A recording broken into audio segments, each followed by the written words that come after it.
figures, this was up on 2019, but they do say that they're now monitoring more sites where sewage is coming into our rivers, and that on average the number of spills is down. I don't know whether that's reassuring or not, but the fact is that more data is being released. So if you want to go and kayak or swim, you can now go online and actually check out whether you actually want to dare dip your toe in. But the other thing is that unstable weather, as we've been hearing about, is about to change chaotically over the next weekend. This is likely to become more common as climate change impacts are felt. And a key issue was, how do we hold the water companies to account for what they discharge into these rivers? It's a good question. Let's talk about some of this with Christine Colvin from the environmental charity The Rivers Trust. Let's just, before we touch upon some of those points made by Claire, let's just talk about this, the frequency with which England's rivers see this sewage being spilled into them. Is that something that is well known? Are we shocked by this? Because it sounds like an extraordinarily high figure. And I think, as your reporter said earlier, we now have a much better picture. We're now monitoring 80% of these storm overflow sites, which has increased dramatically in the last 4 years. So we're getting a better understanding of where the problems are and how much the individual storm overflows are spilling. But it's still a staggeringly large number. And talk us through the kind of realistic damage, the danger that this can pose. I think the biggest concerns are around the impacts to human health. And when we first got hold of the data last year for 2019, we published this online on the Rivers Trust website so that people could zoom in and find out on the particular river that they walk by or kayak in or sup on, how many sewers have been overspilling into that stretch of river in the last year. Of course, what we'd like to see much more of is real-time data being released in the same way that it is at the coast, where we're frequently swimming in the sea. More and more people are now swimming in rivers as well. So we'd like to have more access to real-time data as well as this historic data. So you talk about real-time data. We heard our correspondent there, Claire, talk about accountability. Who should be providing that data? And ultimately, is it the water companies who have to be held responsible for this? Well, the water companies have now provided their data to the Environment Agency, so that is now publicly available. It's not terribly publicly accessible at the moment, and that's why we publish our map on the Rivers Trust website, to make it much more easily accessible to the general public. Certainly, we would like to see the water companies making this real-time data available to different platforms so that the different recreational groups can have access to it and make informed decisions about when it's safe from a water quality perspective to go into our rivers. And of course, the problems of fixing up these sewer overflows where they're overspilling will rest with the water companies. There's £1 billion that have been set aside, a little bit more than that, to fix up 800 to investigate and assess them. But this data that's been released today has shown that the scale of the problem is bigger than that. And so we're going to need to see more funding made available to sort out the problems.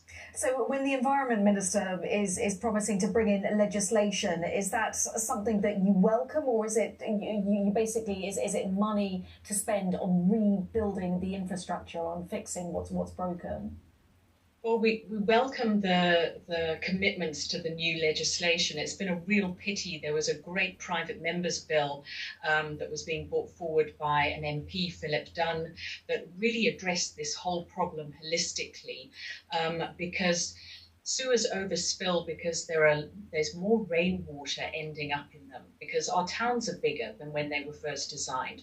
We're also flushing more down our toilets, including wet wipes and grease down our sinks, things that cause blockages.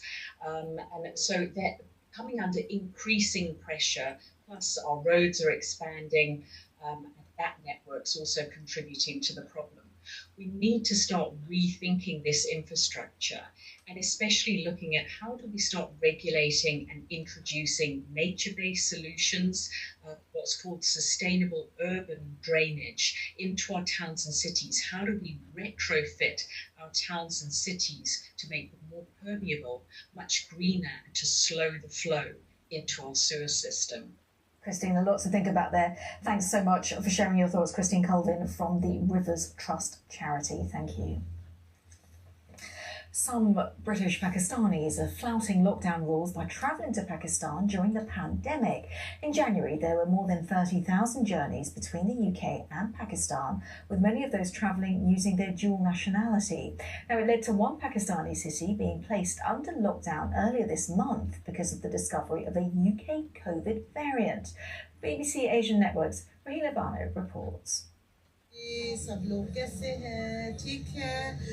In a video posted on social media, this woman from Manchester says everyone's stressed out by COVID back home. That's why she's in Lahore at this wedding. Corona has made everyone in the UK mad. It's imprisoned us, but everyone is enjoying themselves here. So I thought I'd get away from it all by coming here to enjoy myself too. During the celebration, the woman, who we're not naming for legal reasons, meets up with a friend from Manchester. When we asked her why she had gone, she said she was there to visit a sick relative. Official figures show in January nearly 32,000 flew from the UK to Pakistan. About 15,000 British Pakistanis went from Manchester Airport. That was about half the number who flew to Pakistan in the same month last year, before the pandemic began.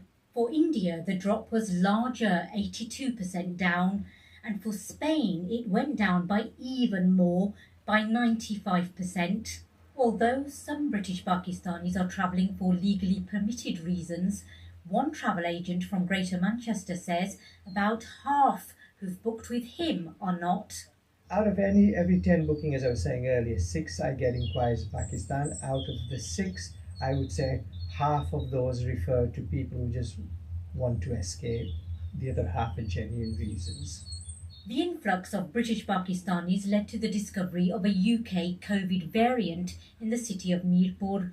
Government officials and ministers have blamed Brits for bringing it over. It led to this reminder being issued by the British government's representative in Pakistan. And you will need to fill in a form declaring that your travel is essential, which can be checked by UK authorities at the airport.